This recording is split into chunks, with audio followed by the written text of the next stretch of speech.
things like that, which are great, and there's nothing at all wrong with any of that. And even coming out of, like graduate programs and things like that, there's a really hard transition from education, from learning into actually doing in work. And as we get more and more people in there, we need to sort of learn to address these issues. And I hope that this talk can help newer developers recognize they're not alone, and more senior developers recognize that newer developers are feeling the pain of this type of thing. So to start the conversation, I'll tell you my story. Last summer, I had been programming for about 3 years, and I was doing pretty well. I had my ups and downs. Everything's, here and there. I had a couple of problems, but for the most part, I was fairly comfortable with what I was doing, and fairly confident that I was going to grow and become better at it. And I was working mostly in Python, and then all of a sudden, we got onto a new project, me and a couple of other developers, and they wanted us to write some stuff in Node. That's when I hit a brick wall. Node, it started off, it was a little frustrating. None of us knew Node, so we were all just sort of trying to learn it as we go along. We kind of came from different backgrounds, and everything was a little frustrating at first, and then eventually it just started becoming like soul-crushing is really the only way to explain it. For me personally, the big problem was promises in Node, specifically figuring out how to test promises. I worked a lot of that out, but still, it was pretty bad. And for at least 2 weeks, maybe a little longer than that, every single day I contemplated just giving my resignation. I had, like I said, I had only been programming for 3 years. I had other skills I could fall back on. I was like, nah, this is not for me. I'm clearly missing something significant here. Luckily, I had some really good coworkers who were able to recognize that I was going through something. They were much more senior than I was, and they, at different times, talked to me about different things and helped me sort of recognize that I really wasn't alone and that I wasn't doing as bad as I thought I was, and it was frustrating for everyone. And so just having those kinds of conversations really helped me get over that hurdle, because if I hadn't had those, I probably would not be developing still today. I would almost certainly have quit. And so that's how I came into this. We all have these kinds of stories. Everybody's going to have problems.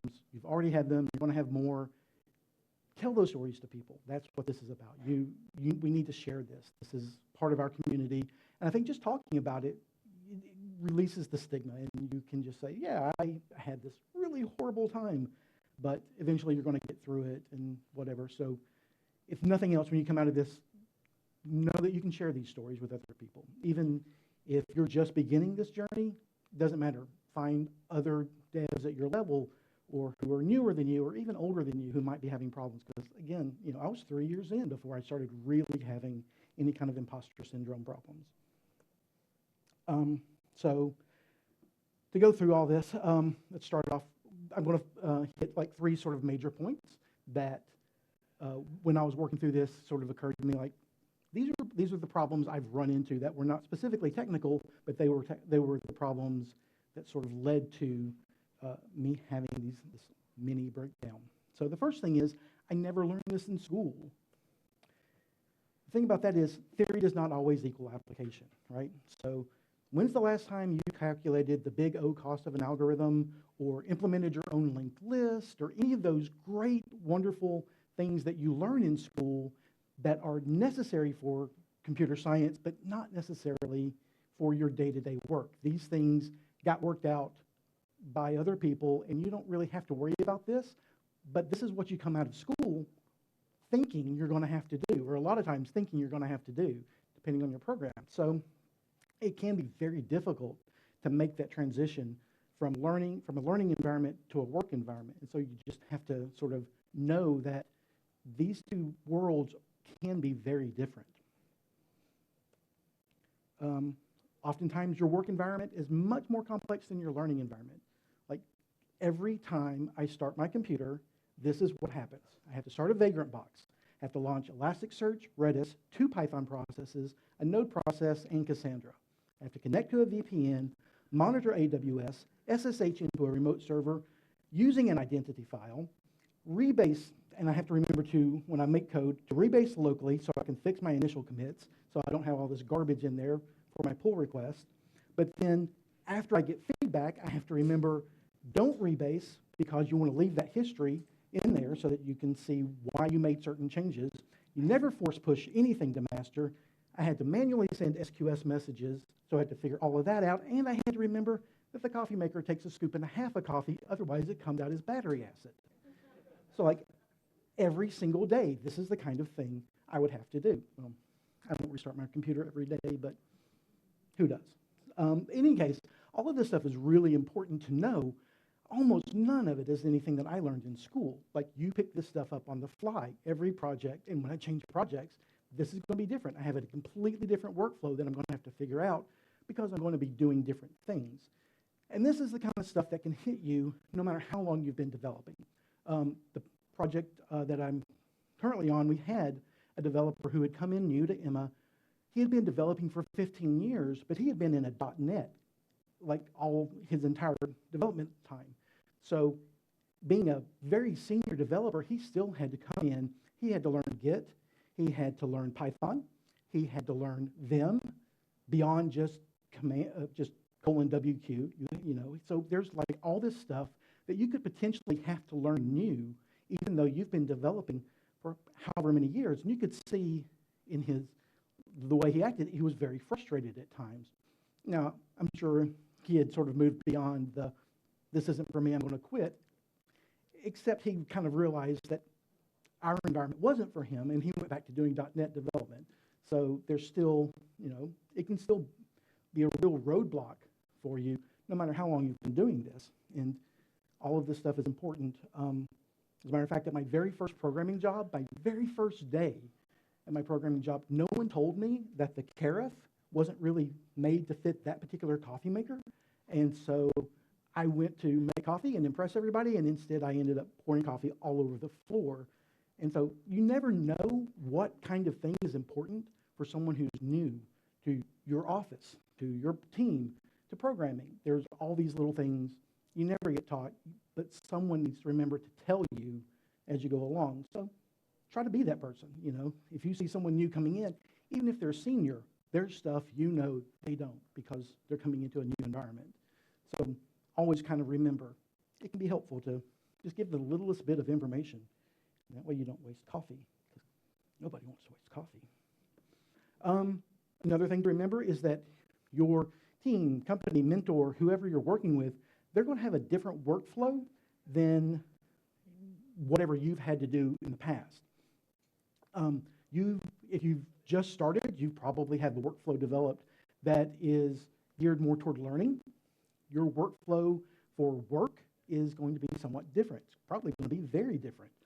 Not only is it going to include people, you know, previously you may not have had to work in a group, or you may have had to work in a group where you're really sort of friends with everybody and it was very casual and whatnot.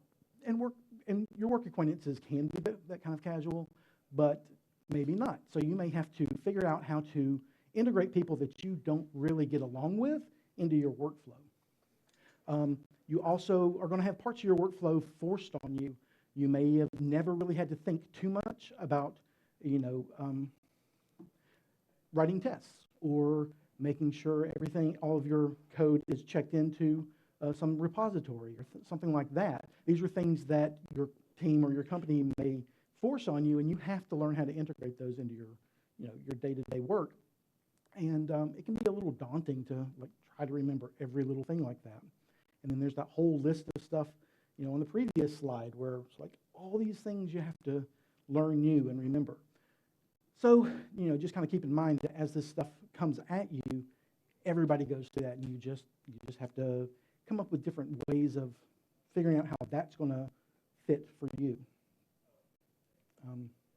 And then always remember that with every new challenge comes new failures, but we also can think of those as learning opportunities, right? So back to my coworker who had been doing it for 15 years, you know, he had all sorts of problems with figuring out how Git works. Git can be a little complicated, and that type of thing. So there are all these things where I think he accidentally force pushed, not to master, but in any case, he overwrote some code at different times, and I'm sure we've all done that.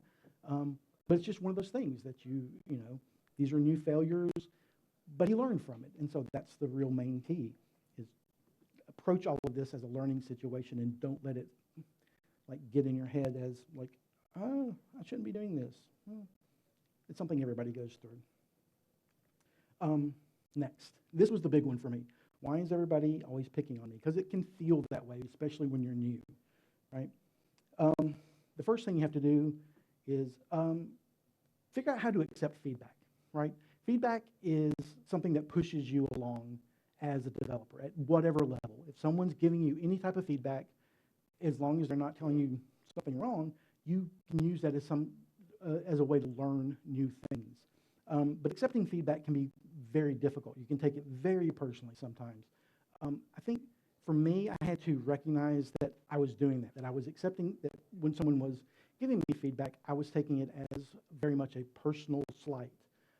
And it's not that, or it shouldn't be. And if it is that, then you probably need to have a discussion with that person or something. But it really shouldn't be. Feedback is really just a way of helping everybody learn and moving everything forward, because you have someone who knows something a little better than you do or understands the project a little better. Even if your code is fine, someone else may just understand the project better and be able to tell you how you can better implement something to fit with what's existing. I know one of the things that we have a lot of is we have a couple people who are trying to do more functional programming inside Python. And so sometimes it's really difficult to look at code, and you're looking at it in typical object-oriented fashion, and then all of a sudden you see these more functional things, and it's very jarring. So some of the feedback can be maybe you shouldn't be doing that here, because that's really great and it really makes sense, but you've got this one little piece in the middle of this huge code base, this one thing that sort of sticks out, and it makes it very difficult. So, I tried to do some of that because I like functional programming. But yeah, that's really sort of the key. You have to look and figure out where it fits in. So some of your feedback may be just along those lines, and it's nothing personal. It's better for the team to do it a slightly different way. And this was a big thing for me to remember. Code reviews are discussions. If you go to GitHub, if you push up a pull request and you're waiting for feedback, if you go and look, the first tab is a conversation, right? Because that's what a code review is. It's a conversation between you and whoever's doing the review. It's not something that you need to take personally. It's something that you need to go back and forth on. You don't always have to agree with what the other person said, but you have to engage this as a conversation. So don't just sort of accept everything that you're told there. If you don't feel that the feedback you're getting is right, you can absolutely put in your own comments and say, no, I feel like I've done this the right way or whatever, but just recognize that it needs to be a give and take. And more senior developers are probably viewing it that way. They're looking at this as a way to engage with you, and it might not be easy to do it face to face. I work remotely, so sometimes pull requests and that conversation is the only way I get any type of feedback, or the only way I have any kind of discussion with someone.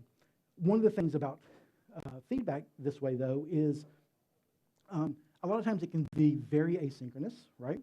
And that can get a little frustrating, because you'll get feedback, you'll make change, you'll push it back up, and then you'll get completely different feedback, like in a completely different part of the code. You're like, why didn't you give that to me before? Well, probably what happened is they gave you some type of feedback. They wanted you to fix that, or they wanted to have that discussion right then. They didn't want to give you an entire wall of here are 30 changes we think you need to make. So for me, it was very frustrating to push code up, get feedback, make that change, push it again, get different feedback, back and forth, and it felt like that was just a never-ending cycle. But that's really probably for the best. So don't get too frustrated with that, and recognize it for what it is, which is just this way of communicating about the code that you're doing in very small chunks so that you don't get overwhelmed. Don't get emotionally attached to your code. And that was, again, a problem I had.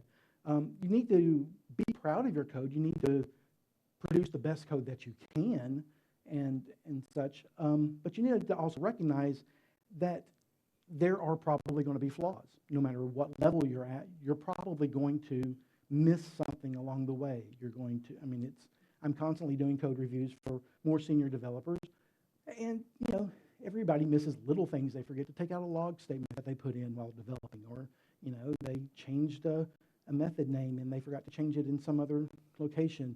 Things like this always happen to pretty much everybody. You can't take it personally when someone points out a flaw that you've made, because this is something you need to work on. It's a learning process. The whole thing is. So again, you know, learn to strike that balance between I'm very proud of the code I produced and I recognize that my code is still going to have flaws, and there's, you know, it's just a learning process to move through it all. And how do you cope with this? Like, what do you do to kind of dispel all of this frustration that gets built up? And these are some of the things that I recognize that I did when I was thinking through this, trying to figure out, like, okay, how could I have better handled the situation going into it? Because these are things I actually, most of these I didn't actually do when I was in the middle of that long, dark tea time of the soul, as Douglas Adams would put it. But these are things after the fact I was like, if I had used these tools, I could probably have gotten through this a little better. So in your work environment, there are several things you can do. You can find a mentor. So maybe you don't have an official mentoring program where you work. You can talk to your management about starting one. You can talk to senior developers and just say, hey, it would be great if I could meet with you every other week, or we could have, you know, coffee or have lunch together or something, and just get some sort of feedback. But having someone who is a little more senior, a little more informed about the code that you're working in, the project itself, the company, that's very helpful. Sometimes you can't find one at work. There are some other things we'll talk about here in a minute where you can go outside of work to find help. But finding someone to talk to in some type of semi-formal occurrence is really helpful. I wouldn't suggest you like push it and make like, I want to meet with you every day, because you're not really going to have time to sort of like take in the feedback that they give you. So you really want to like stretch this out. And if someone's, you know, if you're working with a mentor and they're like, okay, work on these types of things, you want to take a week, 2 weeks, whatever, to really make sure you work through whatever they're giving you and figure out how to best integrate it into the work you're doing, so that it's not just, oh yeah, I got this, let's move on. You really want to take some time and figure out the nooks and crannies of the feedback you're getting. Again, work with senior developers. If you can't find a mentor, senior developers, I have found that almost everybody I've ever worked with has been incredibly willing to help you out, to help me out. They may not be able to help you immediately when you need it or anything like that, because everybody's at work. Everybody has, you know, a job that they have to get through. But almost always, I don't think I've ever been turned down from a senior developer saying, eventually, I will meet with you. Yes, we can schedule some time. We can talk through whatever. We're all in this because we love programming. We love the work we do. We love this community. And so you're always going to be able to find someone who is willing to work with you. You just have to kind of put yourself out there and ask for it. As I said, have these regular feedback meetings, often enough to be useful, but not so often that you can't see those changes, right? Beyond work, sometimes you can't always find somebody in work. I was actually, last year, here at Pi, Ohio, I met a guy who works in a university system, but he is the only developer in his department. And he was saying that he can't really find mentors. Actually, I'm sorry, that was not last year at Pi, Ohio. That was at Pi, Tennessee this year. Anyway, he can't find, he has a hard time finding mentors because he's the only person, the only developer in his department. So what they've kind of done is there are other departments that have single or just 2 developers or things like that. So they have a meetup, right? So they've created their own kind of community where they're helping each other out, even though they're not doing the same kind of work. So a lot of times you have to do that. So you kind of develop your own community. And meetups are a great way to do that. I love going to meetups. It's really fascinating to see the kind of people that want to get in there and talk to you about whatever, their projects that they're on, the projects that you're on, the technologies that you're exploring, any of this kind of stuff. It's a really great way to get together, find like-minded people, and then, just sort of express your frustrations if you need to. Like you don't want it to become a meetup all about that, but, it's a really, like, anytime someone's going to a meetup, they've probably run into some kind of problem that you're running into. And sometimes just talking through it with someone who maybe has no other relation to you other than the fact that you both use Python or you both use computers, they're going to be able to talk to you at some level and you can just let it out a little bit, if nothing else. So meetups are really great way to engage with the community and sort of help broaden yourself. Conferences. I love conferences probably as much as I love meetups. When you find a conference that interests you, submit a paper. I submitted my first, or a proposal. I submitted my first one to PyTennessee last year after having, I had never even been to a conference before. And someone came in and was like, we're having PyTennessee's going to be local. You want to, this is how you would go about the process of submitting a paper.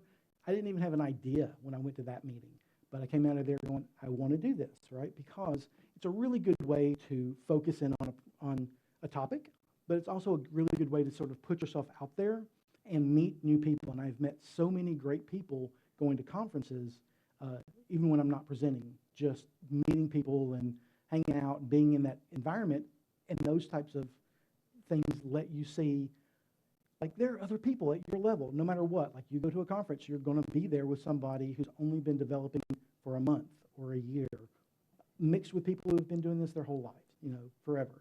And so you're going to get to see that whole, like, scope of people and find others that are going through whatever kind of problems you're going through. Slack, IRC. I'm originally from Nashville, recently moved down to Chattanooga. In both those cities, I found a really vibrant Slack community. The developer community in both of those places have just tons of people, and they're willing to, like, you just jump on and be like, I'm having this problem. I don't understand what's going on. Someone there is going to give you some good amount of feedback, almost guaranteed. There's always somebody there who's just hanging out, willing to help new people, help people who've been in it for a while, however it goes. But if you can have, or if you can find these Slack or IRC channels specifically for whatever language or technology that you're using, these are really great resources. Most of those people are just wonderful and they just want to help each other. Again, it's about building community. Write a blog. I am very bad at this. I have a blog that has not been updated in far too long, and that's a fairly common story. But when I do write a blog and I try to, like, tweet it out and say, okay, this is what I've done, I usually get some kind of good feedback. And a lot of times you can just write something like, I'm exploring this problem domain, and get some sort of feedback from somebody who's like, oh yeah, I've done this before, try this out. Or maybe you're looking at the problem in a different way, that type of thing. Just putting some information out there and letting people know, again, this is what I'm going through. It's really great to get that kind of feedback off that. Contribute to open source projects. I have not done this yet, and I feel very bad about that. But this is on my to-do list, definitely. Open source projects, they can be hard sometimes. From what I understand, their communities can be a little caustic.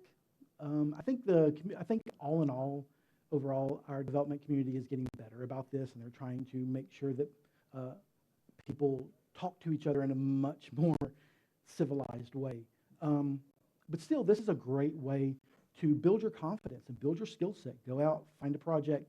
Even if you're not contributing code, if you're just contributing documentation, there are some really poorly documented open source projects out there, and we all wish they were better documented. So that's a great starting point, is just to go in there, and it helps you understand the code base, which builds your confidence, but it also engages you in the community because you can elicit feedback from people and be like, I'm explaining it this way, does this make sense? Does my documentation work for you? And you can sort of engage a conversation with people.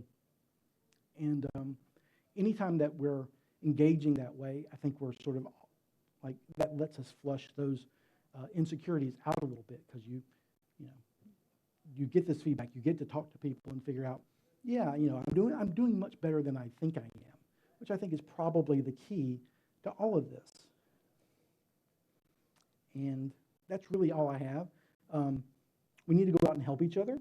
We need to be a part of the community. We need to recognize that a tech community is as much about people as it is about the technology that we're using.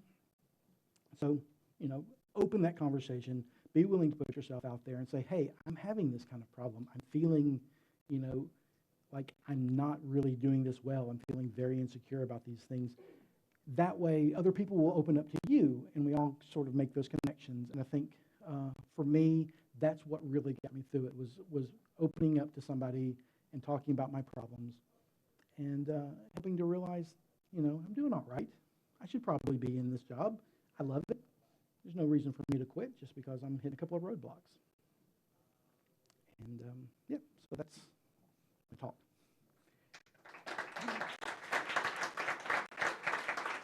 Does anybody have any questions? Yeah. Anything you could give for An an aspiring programmer? aspiring, oh, I'm sorry. Any advice to an aspiring programmer? Is that right? Yeah.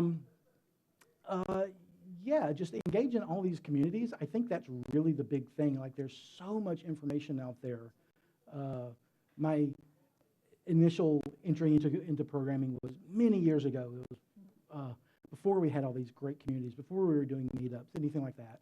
And it was much more difficult to learn anything.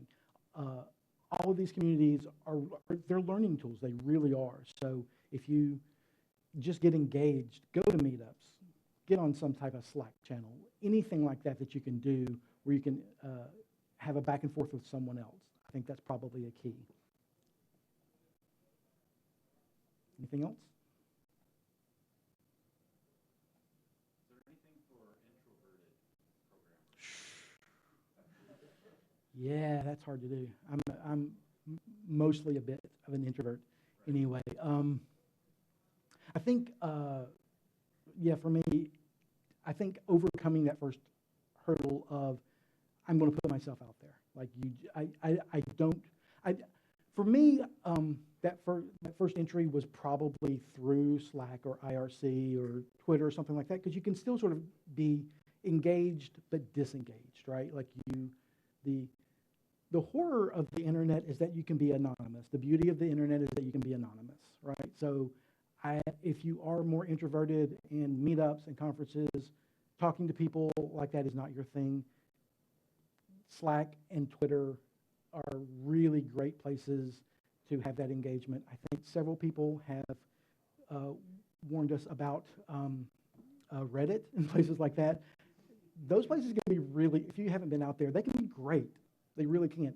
They can also be really ugly. So I guess actually that's one of the things I meant to say. If you get into a community where you can just feel it's caustic, like people are just arguing, or they're just, if you ask a question and you get ugliness back, just drop out. There's no need for that. There are great communities everywhere. If you come up against somebody who's just being a jerk, you can leave. There's no reason for you to stick around for that. There's so much better out there.